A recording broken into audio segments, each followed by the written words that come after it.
Pala guys, ito yung sinasabi ko. So from XK, so ito yung XK A160 Trojan T28 Mini, and then ito yung XK A260, and ito ay A160. So this is Trojan T28 Mini, 4 channel din. So aileron, elevator, and rudder, and of course yung ano niya, yung throttle niya, and of course motor. And then same thing sa XK A260, of course iba yung design, and same specs, 4 channel din, aileron, rudder, and elevator, and throttle. So same specs, 400 millimeter wingspan, 4 channel, and the same run on 400 milliampere battery 1S. So cute, ganda. So Warbird from XK, napakaganda ng design.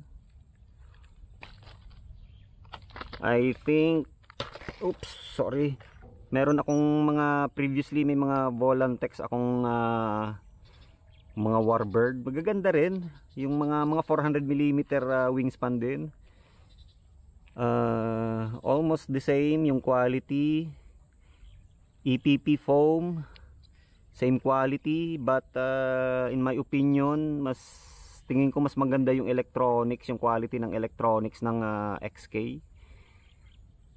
But yung Volantex naman ay mas smoother yung lipad niya, mas dominant yung mga aileron sa kanila, so yung turn nila is smoother, and may banking. But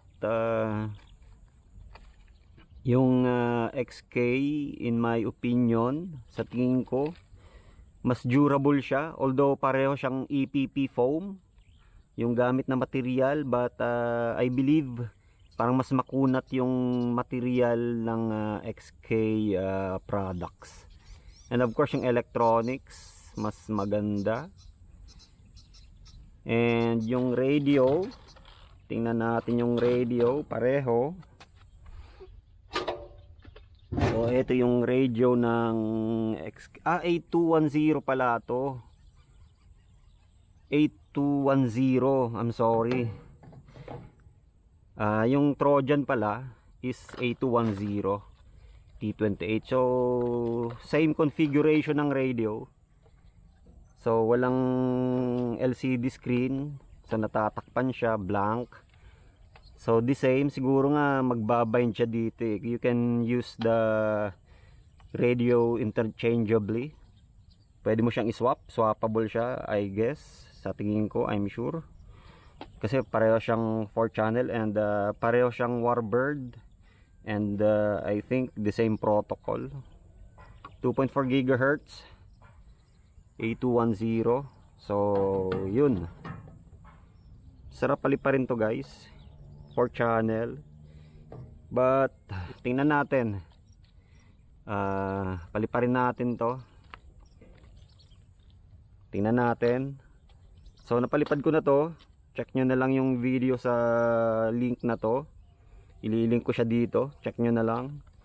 And you check the tawag dyan, yung characteristics nila, yung flight behavior nila or characteristics.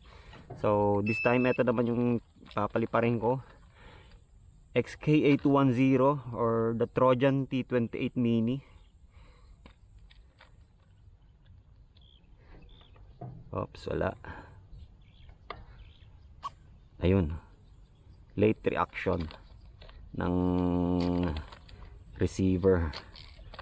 So maganda dito sa XK, mas mas malaki yung battery bay niya. Mas malaki at malalim yung battery bay against dun sa mga Volantex na aircraft. So meaning pwede mo siyang gamitan ng ng mas malaking battery, siguro mga 500 up to 500. So ayun, gumagana na. Rudder, elevator, and aileron. Of course, tingnan natin yung throttle. Alright, working. So yun nga, tulad na banggit ko, mas maganda yung niya, yung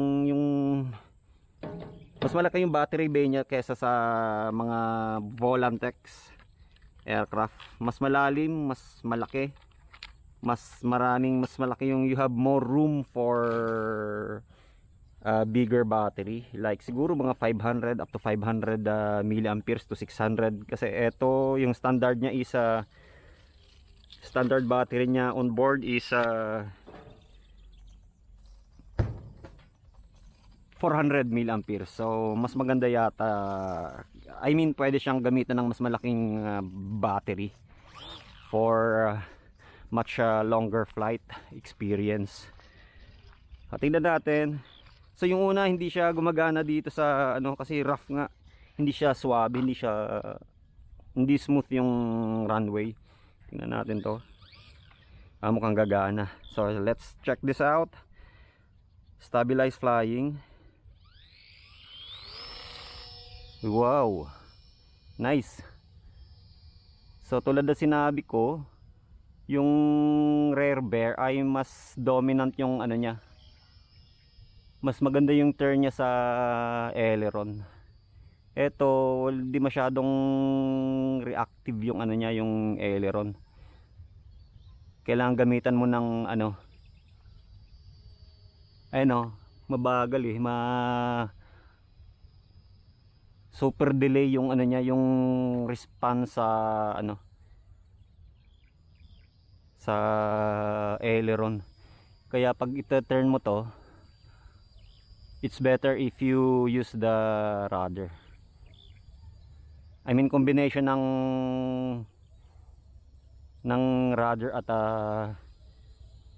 aileron for a smoother turn.